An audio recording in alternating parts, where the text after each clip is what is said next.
હોય. બટાકા એ દરેક શાકમાં પડી જાય. એ ભીંડાનું શાક હોય, કારેલાનું શાક હોય, બટાકાની જેમ અમે બધા સાથે ભળી જાય. માટે શું કરવું એ પણ આપ અમને ખાસ ઉપદેશ આપજો.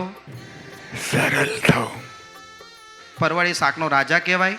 તો સત્સંગમાં એવું કયું એક સાધન જે રાજા સમાન કહેવાય એ આપ અમને જણાવશો. દેવ ભાવ. આ બ્રોકલીની જેમ સંપ અમારી વચ્ચે કેમ રહે એ પણ અમને આપ સમજણ આપશો, જ્ઞાન આપશો. મહારાજના બધા નિયમ પાળવાનો. આજે યથાર્થ મારા જેવા ઉપવાસ કર્યો હોય તો પાણાની મજા આવે, ભૂખ ઉગડે, પાણાની દોટ મૂકે. તો આજે યથાર્થ ઉપવાસ કઈ રીતે કરી શકાય એ આપ મને કહેશો. ઉપવાસ બરાબર કર્યો હોય,